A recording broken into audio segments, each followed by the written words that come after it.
Hey guys, oldbess here. Alright, so today I want to talk about World of Warcraft Legion and the changes that will be affecting gold farming and gold making.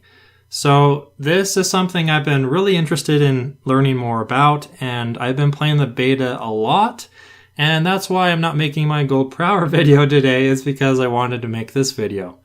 So let's jump right into this. Okay, so the first question, are Cataclysm Raids going to be good in World of Warcraft Legion? And I went and tested this out on my level 110 Protection Paladin, and I found that they are exactly like they are in Warlords of Draenor. You're still going to be getting the 125 gold per boss on 25-man heroic, same amount of gear. The only difference is you're just going to be annihilating these bosses.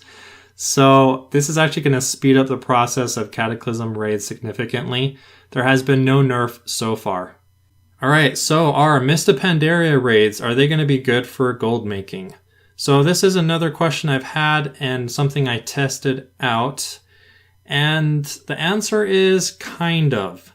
So I tried Heart of Fear on 25-man heroic, and the trash was fine, but the boss, they just have a lot of health, so it takes a little while to get them down.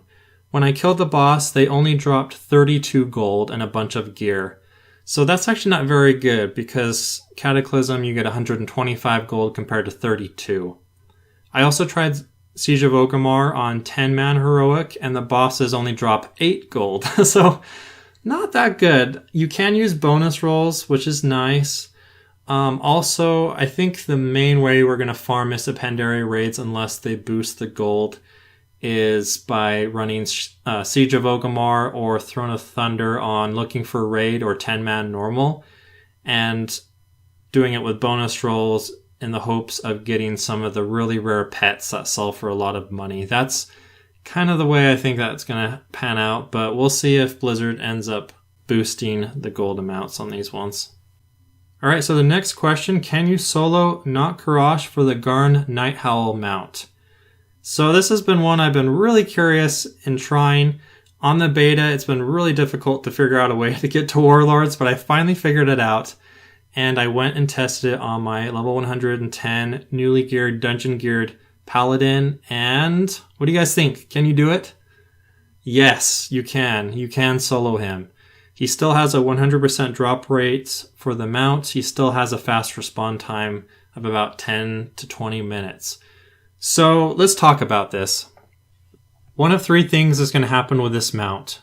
They're either going to leave it as is, and if they do that, the price of this mount is just going to plummet. It's going to be basically worthless because it's going to be so easy to farm. Or what I think they're going to do is they're going to nerf it. So they'll either nerf the respawn time, or they could also nerf the drop rate chance. If that does happen, we're going to see these Garn Nighthowl mounts are probably going to increase in price. So would I recommend stockpiling these? Maybe. Like I said, it's a little risky because, we don't know the future if this mount is going to sell for more or if Blizzard's not going to nerf it. If they don't nerf it, they're going to be worthless. So anyways, in the description below, I'll just throw an update in there once I hear more about this, if Blizzard does end up nerfing it or they don't, so that way you guys have a heads up on this. I wanted to mention the Garrison for those that do not know this. It has been confirmed that Blizzard is removing the gold missions on both the shipyard and the follower missions in your Garrison. There will be no more gold missions. They're also going to be nerfing the Savage crates, so I'd recommend opening those before Legion hits. Also, just briefly, the Balance Druid is going to be nerfed with their Starfall ability. It's not going to be as powerful anymore, unfortunately. So, enjoy your Balance Druid while you can. Alright, so let's talk about Legion itself. So, in Legion, this is going to be a profession expansion. Gathering and crafting professions are just going to shine in making gold. And this is very different compared to Warlords of Draenor, especially the gathering professions. In Warlords of Draenor, we had the Garrison, which introduced another way of getting these gathering materials. But in Legion, so far, the only way that you can actually get these gathering materials is if you actually go out in the world and gather them yourself. So that's going to make them very valuable. Also, I wanted to mention with the crafting gear changes where you don't have a set limit of just 3 items. You can actually do as many pieces as you want. That's really going to boost the crafting professions. Overall, it's just looking really great. They have crafting quests. They also have, different tiers of recipes. So it's going to be really, really good. The world quests. I think this is going to be another great way to make gold. So once you reach level 110, it unlocks all of the zones. So basically the whole continent of the Broken Isles is the end game. And you're going to have world quests just scattered, and they change, they update all the time. And some of these offer gold. So typically it's about 80 gold to up to like 1,000 gold is what I've seen so far for just doing these quests. Also, there's another currency. It's called the Blood of Sargeras. So right now this is bind on pickup, and this is kind of similar to Savage Blood, where it's used for crafting materials.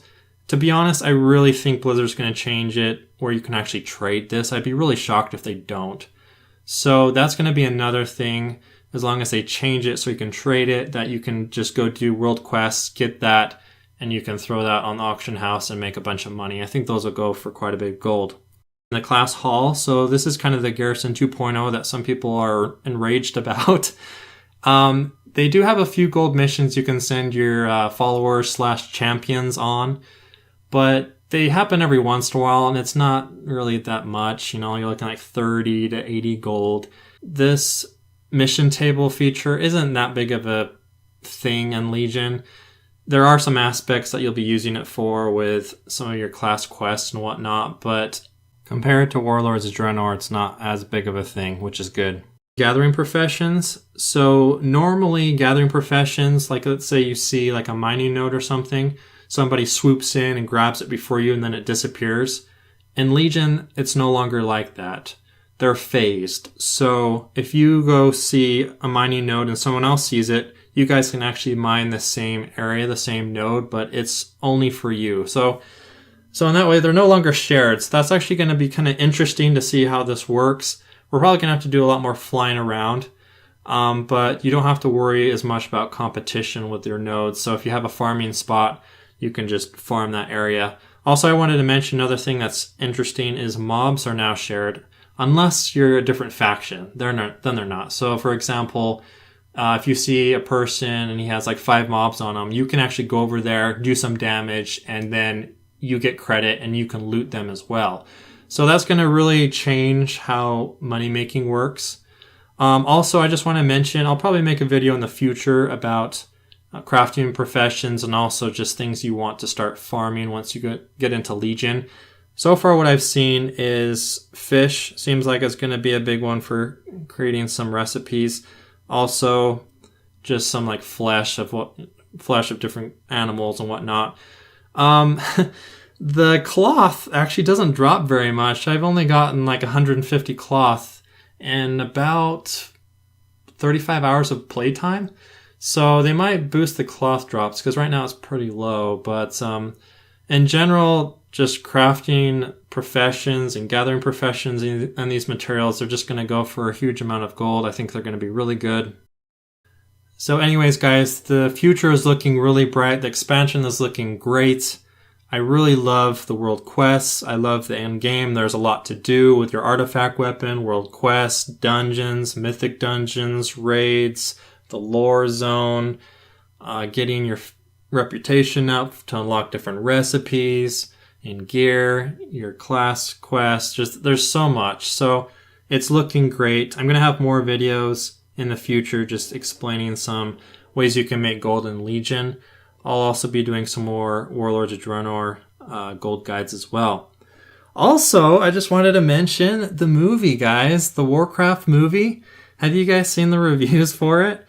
There have been some early reviews. I was kind of skeptical because almost every single video game movie that's ever come out, it just does terrible. We just had, the Angry Birds movie, which flopped, the Ratchet and Clank. Those are the most recent ones, but in general, they just do so bad. But I've been looking at reviews, and it's doing really well. So I'm kind of curious to see. I'm actually really anxious to watch the movie, and I think I made a video a little while ago just saying that, World of Warcraft Legion might have the most subscribers that WoW has ever had, and I'm still standing by that. I really think they're going to have a lot of people come into the game, especially giving the game away for free. Legion's looking really good as well. So we'll see, guys. We'll see. Hopefully they can, like I mentioned in that video, hopefully they can hold on to all those people, though. So also, if you have any requests for any videos that you'd like to see in Legion or also Warlords of Draenor, please let me know. And we'll see you guys again soon. Appreciate it.